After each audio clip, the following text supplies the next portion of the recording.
As soon as Israel attacks Iran, and my opinion is that Israel is not going to attempt to deliver a knockout blow.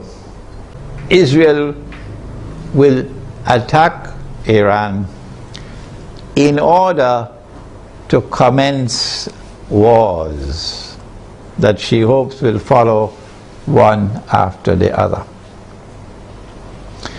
As soon as Israel attacks Iran, the first implication is that Iran is going to attack Iraq.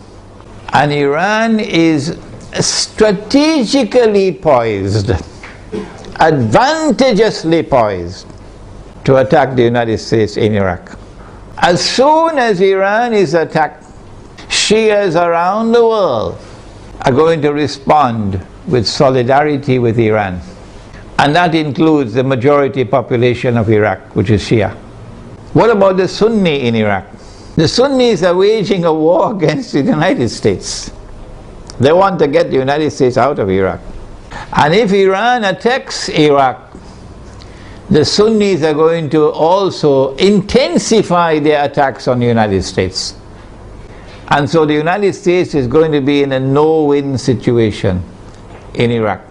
You'll be facing enemies fighting you on all sides with no friends around you. None. I don't think, and I hope and pray, I don't think that NATO will succeed in getting the Turkish government to act so stupidly to attack Iran. And let us pray that the Turkish government is not ruled by fools. And so NATO and the United States in particular are going to be faced with war in Iraq that they cannot win and they can lose. And this is what Israel wants. But there's another battlefront I want to turn to now, that Iran is also likely to attack Bahrain. And it should not be difficult for Iran to take Bahrain. It's not ruled by fools. Bahrain is just across the water from Iran. I am suggesting to you that Iran is going to attack and take Bahrain. If and when Iran attacks and takes Bahrain, then there's a causeway between Bahrain and Saudi Arabia where you can drive back and forth. The road will be clear to Saudi Arabia. I am anticipating, and the Saudis probably already have their plans laid out very well, because they know what's going to happen. And Israel already knows what's going to happen. That they're then going to turn to the United States to invoke whatever secret agreements they have of defense. That the United States has to intervene in Saudi Arabia to protect Saudi Arabia from an attack from Iran. I think the Zionists in the US Congress will ensure, even though the US armed forces would not want to go in there, the Zionists in the US Congress will ensure that American forces will have to enter into Saudi Arabia to face Iran.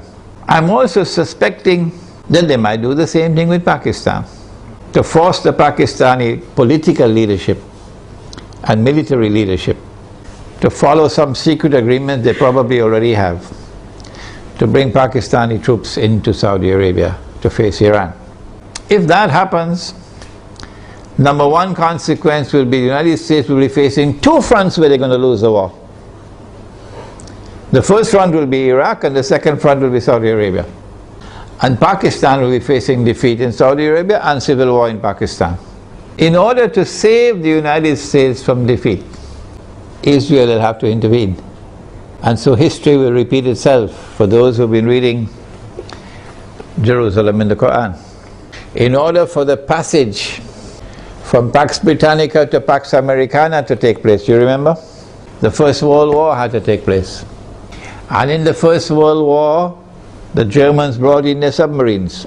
And Britain, the island, was marooned, surrounded by German submarines.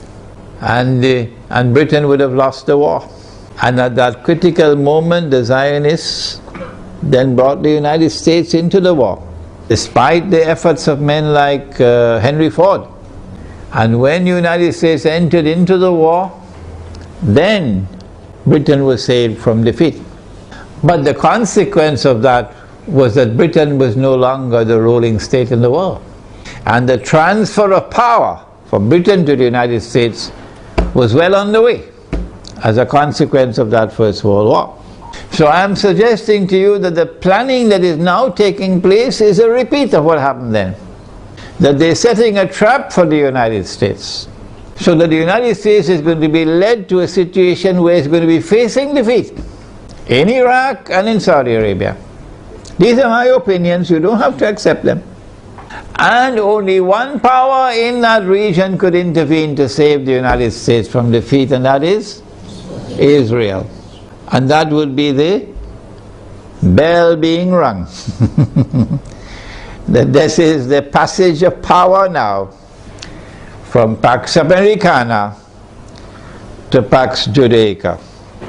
The relationship between the United States and Israel involves significant transfers of power, particularly in security and defense cooperation, as well as economic and intelligence sharing. While the U.S. provides substantial military aid and engages in joint exercises and weapons development, there are also instances where Israel acts with greater autonomy, potentially challenging the traditional power dynamics. Here's a breakdown. 1. Security and defense cooperation. Military aid. The U.S. provides Israel with billions of dollars in foreign military financing annually, alongside participation in joint military exercises, research, and weapons development. Bilateral agreements. Various agreements, including the Mutual Defense Assistance Agreement 1952, General Security of Information Agreement 1982, Mutual Logistics Support Agreement 1991, and Status of Forces Agreement 1994 solidify the security partnership. Intelligence and counterterrorism. Israel is a key partner in intel. Increased Israeli autonomy. Some reports suggest that Israel is taking more independent actions, potentially impacting the traditional U.S.-Israel dynamic. Potential for tensions. Increased scrutiny by some U.S. lawmakers regarding Israel's use of U.S. aid, and disagreements on certain policies, highlight potential tensions.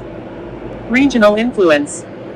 Israel's actions, such as airstrikes in Lebanon, demonstrate a willingness to act independently, potentially reshaping regional power dynamics. U.S. role in the region. The U.S. is trying to maintain its influence in the region, but some argue that its role is becoming more of a spectator than a powerful actor. In essence, the U.S.-Israel relationship is a complex web of cooperation and potential friction, with both nations navigating a dynamic geopolitical landscape.